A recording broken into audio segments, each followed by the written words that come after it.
श्री स्वामी समर्थ. स्वामी सांगतात, वेळ कोणाचीही सारखी नसते. रडावं तर त्यांना पण लागतं, ज्यांनी दुसऱ्याच्या मजबुरीचा फायदा घेऊन त्यांना रडवलेलं असतं. स्वामी सांगतात, आपल्या आयुष्यात कोण येणार हे आपण जन्मताच ठरलेलं असतं. येणाऱ्या प्रत्येक माणसाच्या येण्यामागे काहीतरी कारण असते. काही लोक आपल्या वाईट कर्माची शिक्षा घ्यायला येतात, तर काही लोक आपल्या चांगल्या कर्माची फळं घ्यायला येतात. म्हणूनच काही लोकांकडून आपल्याला खूप त्रास होतो, तर काही लोक आपल्या आयुष्यात आल्यावर खूप आनंद मिळतो.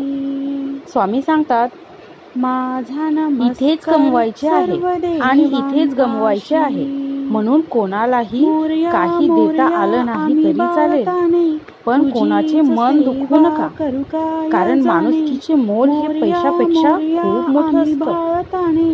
स्वामी सांगतात, राग आला की ओरडण्यासाठी ताकद लागत नाही, तर शांत राहण्यासाठी लागते. म्हणून जीवनात जेव्हा राग येईल तेव्हा शांत राहा. स्वामी सांगतात, कुणाच्या वाईट विचारानं तुमचं काहीच वाईट होणार नाही, कारण तुमचा कर्ता आणि करविता तुमच्या पाठीशी उभा आहे. श्री स्वामी समर्थ. स्वामी सांगतात, इतरांना आनंदी बघायला आवडणं हे अतिशय निरोगी मनाचे लक्षण आहे. इतरांसाठी काहीतरी चांगलं करावंसं वाटणं ही एक संवेदनशील हृदयाची खूण आहे. इतरांच्या डोळ्यात अश्रू बघून त्याचे दुःख निवारण करणे म्हणजे आपण एक चांगला माणूस असल्याचं मापदंड आहे.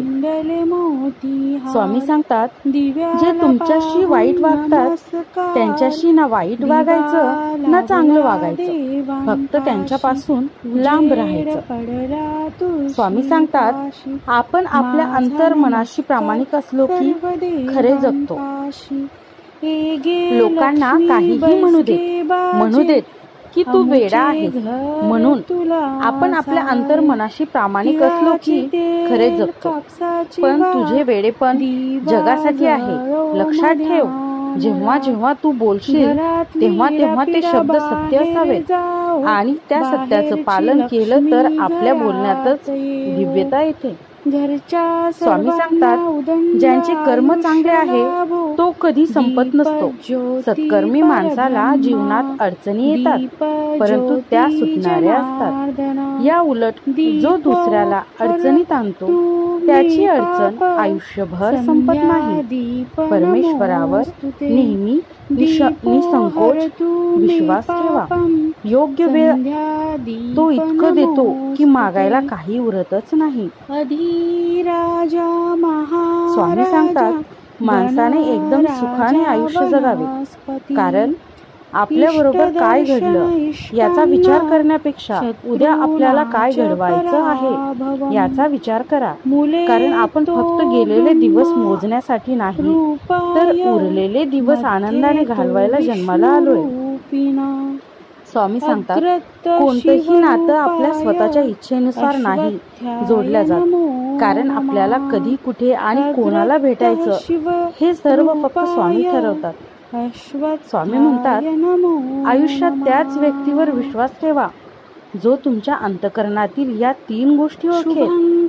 आपल्या हसण्यामागील दुःख, रागवण्यामागील प्रेम आणि शांत राहण्यामागील कारण.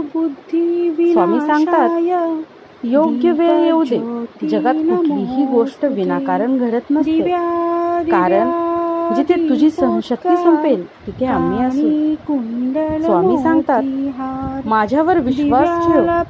जिथे तुझे कष्ट आणि मर्यादा संपते तिथून पुढे माझे चमत्कार होतात. स्वामी म्हणतात, जर नशिबात असेल तर निघून गेलेले पण परत येईल, पण नशिबात नसेल तर आलेलंही निघून जाईल. त्यामुळे नको त्या अपेक्षा बाळगू नका. जे मिळतंय ते सांभाळायला शिका. स्वामी सांगतात की बाळा, तुझा प्रवास थोडा खडतर असेल, पण शेवट चमत्कारी असेल. माझ्यावर विश्वास ठेवून पुढे चालत राहा, कारण मी तुझ्या सतत पाठीशीच आहे. संकटे येतील पण न डगमगता उभा राहा. माझी कृपा तुझे रक्षण करत राहील. स्वामी सांगतात, सुख आपल्या अहंकाराची परीक्षा घेते तर दुःख आपल्या धैर्याची परीक्षा घेते. दोन्ही परीक्षांमध्ये जी व्यक्ती उत्तीर्ण होते ती जीवनात नेहमी यशस्वी होते.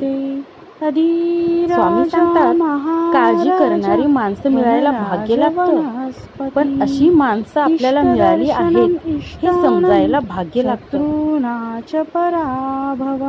स्वामी सांगतात, सराव व्यक्तीला बळकट बनवतो तर दुःख व्यक्तीला माणूस बनवते. अपयश व्यक्तीला विनम्रता शिकवते. यश व्यक्तीच्या व्यक्तिमत्वाला चमक देते, परंतु फक्त विश्वासच व्यक्तीला पुढे चालण्याची प्रेरणा देत असते. स्वामी सांगतात, माझ्या प्रत्येक निर्णयावर आनंदी राहा, कारण मी ते देत नाही जे तुला आवडतं, मी ते देतो जे तुझ्यासाठी चांगलं आहे.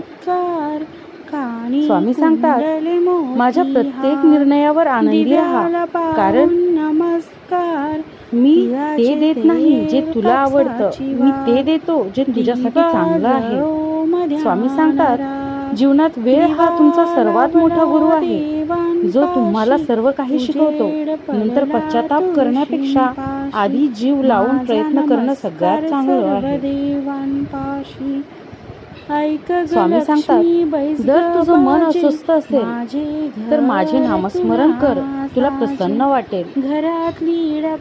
स्वामी सांगतात, आधार देणारा हात रिकामा असला तरी चालेल, पण त्याचा स्पर्श मात्र बळ देणारा असावा. भिऊ नकोस, मी तुझ्या पाठीशी आहे. स्वामी सांगतात, कठीण रस्तेच तुम्हाला नेहमी सुंदर ठिकाणी पोहोचवतात. सन्मान लक्षात ठेवला तर अहंकार वाटतो. सन्मान करणारा लक्षात ठेवला तर कृतज्ञता वाटते. ज्ञान असेल तर शब्द समजतात आणि अनुभव असेल तर अर्थ समजतात. स्वामी सांगतात, जर नशीब काही चांगले देणार असेल तर त्याची सुरुवात कठीण गोष्टीने होते, आणि नशीब जर काही अप्रतिम देणार असेल तर त्याची सुरुवात अशक्य गोष्टीने होते. अशक्य ही शक्य करतील स्वामी. स्वामी सांगतात, अरे ज्यांना आमचा अनुभव नाही त्यांनी आमच्यावर विश्वास न ठेवणे हे समजून घेण्यासारखं आहे, पण ज्यांना आमचा अनुभव आहे त्यांनी आम्हाला गृहीत धरणं म्हणजे स्वतःच्या पायावर धुंडा मारून घेण्यासारखं आहे. शत्रुबुद्धी विनाशाय. स्वामी सांगतात, आयुष्यात एकटे पडलात तरी चालेल, पण स्वतःची सेल्फ रिस्पेक्ट गमावून दुसऱ्याचं मन जपण्याचा प्रयत्न करू नका. स्वामी सांगतात, जगात खूप चांगली माणसं आहेत, जर ती तुम्हाला भेटत नसतील तर तुम्ही चांगले व्हा. कदाचित ते तुमच्या शोधात असतील. स्वामी सांगतात, इतरांच्या भल्यासाठी प्रयत्न कर, तुझे कल्याण आपोआप होईल. श्री स्वामी समर्थ. जय जय स्वामी समर्थ. श्री स्वामी समर्थ. जय जय स्वामी समर्थ. जय जय रघुवीर. श्री स्वामी समर्थ. जय जय स्वामी समर्थ. श्री स्वामी समर्थ. जय जय स्वामी समर्थ. निशंक हो, निर्भय हो मनारे, प्रचंड स्वामी पाठीशी रे. अतर्क्यवधूते स्मरणगामी, अशक्य हि शक्य करतील स्वामी. जिथे स्वामी पाय तिथे निहोन काय, वये भक्त प्रारब्ध घडवी ही माया. आज्ञे कारणाने त्याला परलोकी ही ना भीती तयाला. उगाची भीतोसी भय हे पळू दे, जवळी उभी स्वामी शक्ती करू दे. जगी जन्म मृत्यू असे खेळ ज्यांचा, नको घाबरू असे बाबा त्यांचा. खरा होई जागा श्रद्धे सहित, कसा होशी त्या विहीन तू स्वामी भक्त, कितीदा दिली बोल त्यांनीच हात, नकोड मगू स्वामी देतील साथ, विभूती नमन नाम ध्यानादि तीर्थ, स्वामीच या पंच प्राणामृतात, हे तीर्थ घेई आठविरे दर्शनी, न सोडी कदा स्वामी जय घेई हाती.